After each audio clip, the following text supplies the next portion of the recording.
What is up, guys? Ninja Nick back with another round of the Japan Champions League. We've got what looks to be maybe another Chien-Pao mirror match. I definitely remember this player on the left from the previous round with that Frigiback shirt. I can't remember if this is the player that won in the other round 1 game that we saw on stream or not, but definitely going for another Chien-Pao mirror match, it seems. So out of the 3 different games we've streamed, there is 5 Chien-Pao decks. I mean, mix it up a little bit, show some different players, in my opinion, but it's fine. Chien-Pao is a really cool deck to watch it play. It's very similar to the Keldeo Blastoise deck that we used to have in the standard and expanded formats. And we will just have to see if it is going to continue winning. I would assume a Chien-Pao deck wins this game, though. I mean, that seems pretty self-explanatory, right? I would hope so. So it looks like the Frigiback's shirt wearer is going to be going first. We're going to start with that Battle VIP pass, as well as a Bidoof in the active. That Bidoof does have the ability where it cannot be damaged while it's on the bench, so it does protect itself from those pesky Radiant Greninjas. Oh, excuse me. So we are going to go for a Frigiback. Makes a lot of sense here. Maybe a Radiant Greninja as well would be pretty nice. You don't necessarily have to get your Chien-Pao out turn 1, but it is nice if you are able to switch into it. You can search your deck for a couple of water energies. Allows you to thin your deck so your draws are, you know, things that aren't potentially water energy is always pretty nice. Looks like we do have the Chien-Pao already in hand, as well as the Arceus V-Star. Fantastic there.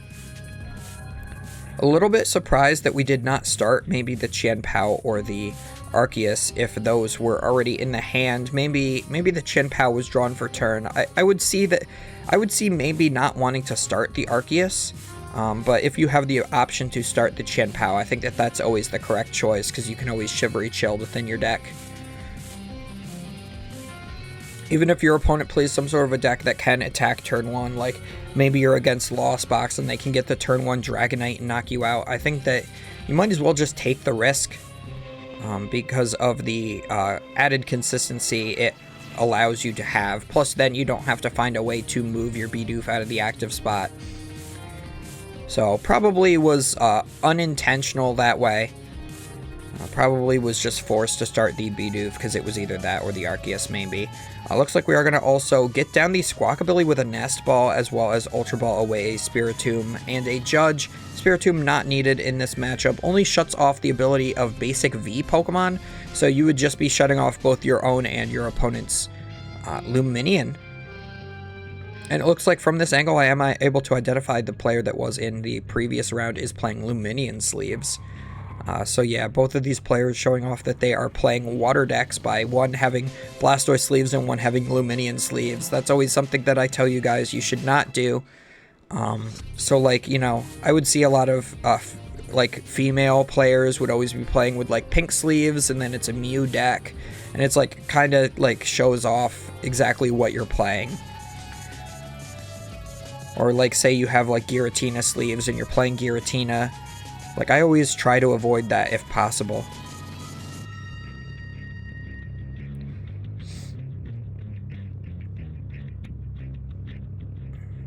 You want to give your opponent the least amount of information going into the match as possible so that they have the least likely advantage going into you, because that could always influence what Pokemon they start with, of course.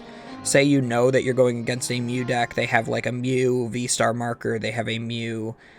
they have Mew sleeves, a Mew deck box, Mew t-shirt, Mew playmat. Then you have a hand where you could start Drapion, but normally would not be correct. And then maybe you just start the Drapion. Like say you're playing double Drapion, you instinctively choose to start Drapion on purpose because of everything your opponent has shown you. And that could just win you the game there if they only get like one Mew down.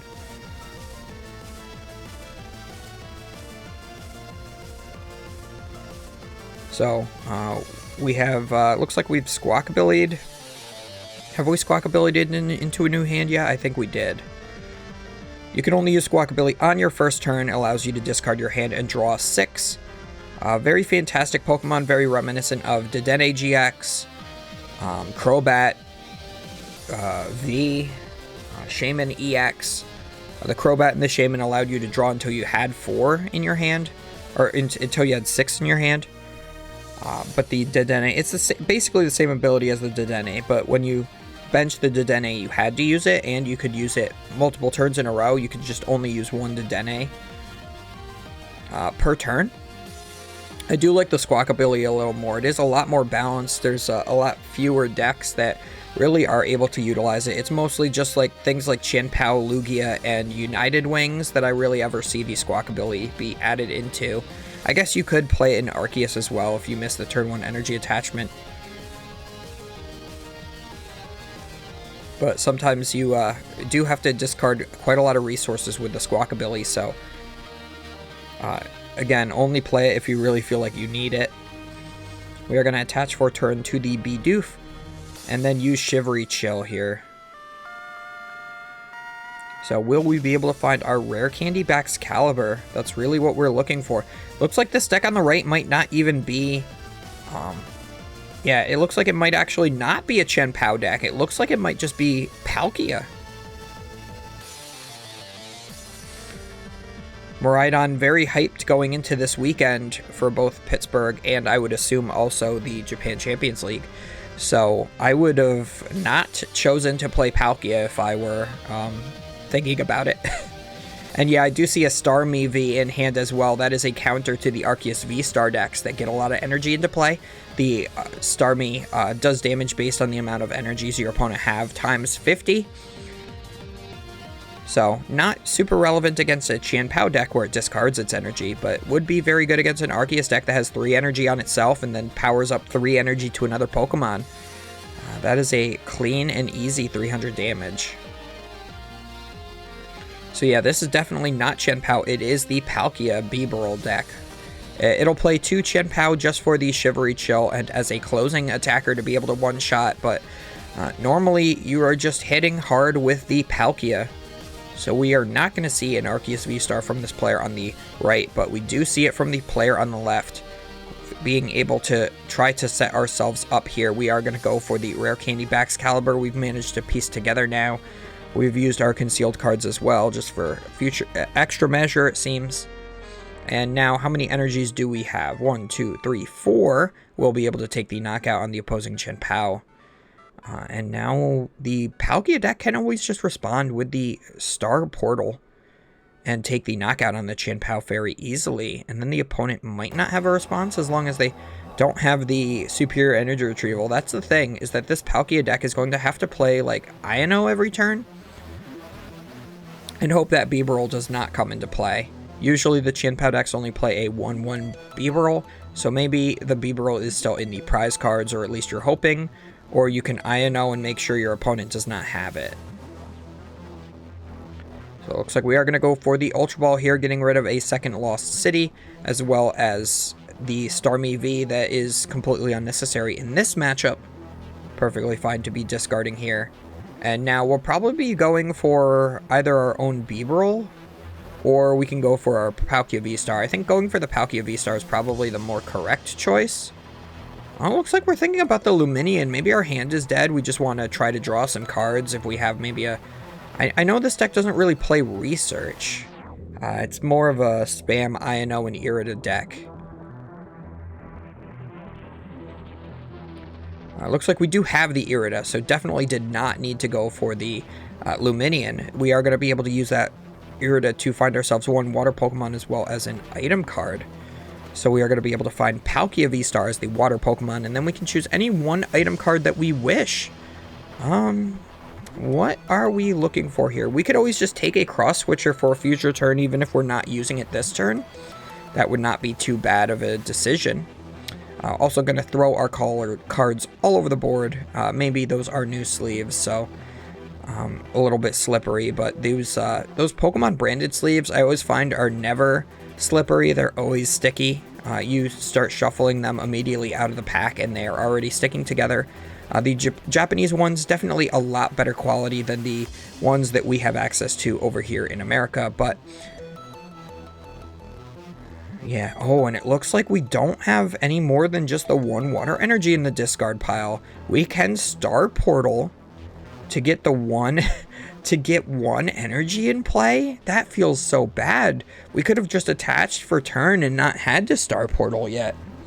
But now we're going to Star Portal for one energy. That is such a waste of resources, but you have to do it in order to keep pace in the prize trade. That feels really bad.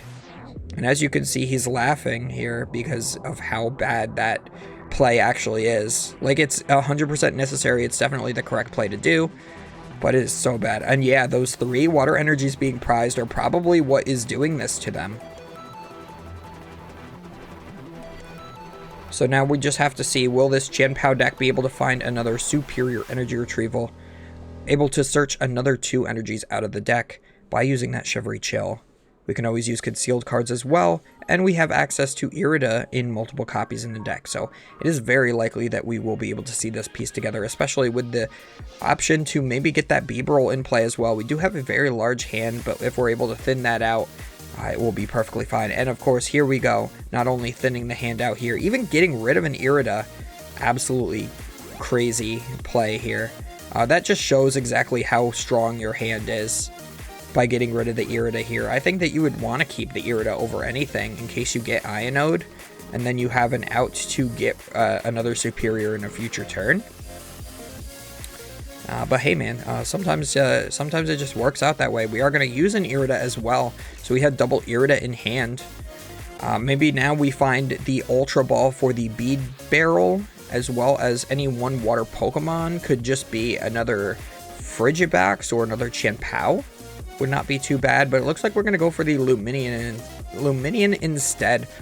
Just hoping that our opponent does not knock out the Baxcalibur on this next turn. And I think without access to the Star Portal, already having used that, it is going to be very unlikely that the Baxcalibur goes down. So I'm not opposed to that play specifically. I think the only thing I was opposed to so far in this turn is getting rid of that first Irida. You could have kept that in hand for the next turn, and in case you get Ionode, it goes back into the deck. Or it gets judged. I see the opponent is playing Judge, has that in hand already. So that is reducing the consistency you find it on the next turn. And it looks like that B-Roll is in the last 2 prize cards, so I'm not sure if we will be able to see that evolution come out just yet. So the only thing that you can do here to possibly attack is Melanie and attach for turn. And you might be able to piece together a knockout here with the Palkia V-Star, but without being able to play the Judge here, your opponent's hand is just going to be too strong. You already know they have a Luminion. They could just find another Irida for another superior energy retrieval. If they have any more water energies in the deck, they will be able to search those out with the Shivery Chill. And oh, we're going to promote the Squawkabilly? I do believe that has a 1 retreat cost. Maybe we're trying to go for the double cross switcher play, getting rid of that Baxcalibur. I think that that's the only potential way that you can win the game right now. But you do also have... No. Okay. Yep, that game's over. I was going to say, you do have to Melanie as well. So Melanie to your bench, attach, evolve it to the Palkia V-Star, double cross switcher up the Baxcalibur, and then knock it out was probably your only chance to win this game, or at least even keep pace at this point.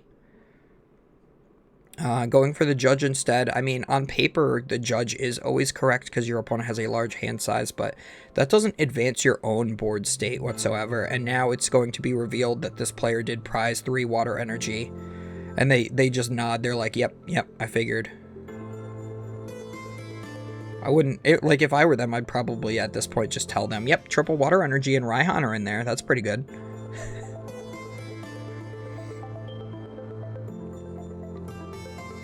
So what, we're gonna retreat into what? The Radiant Greninja or the B-Roll in order to... Okay, so it looks like we're gonna B-Roll for 3 cards. There's a Palkia V-Star in there we can evolve into, but again, we have no energies on our Palkia. We can't attack this turn. And even through that Judge, the opponent could always just piece this still together. You're gonna have to retreat into a 1 prize Pokemon of some sort. whether that be the Beeble or the Greninja, and just hope that your opponent does not have something like a Boss's Orders. Looks like we even have double Melanie in hand now, along with one Cross Switcher. Maybe you could go for that Baxcalibur play the next turn. Oh, he's attacking with the Squawkabilly. Oh, the Squawkabilly accelerates energy? I never even knew that.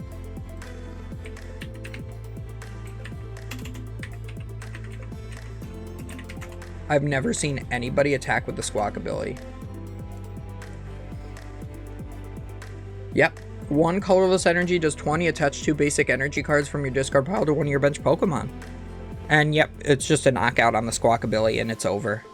Alright, well, that was definitely a game.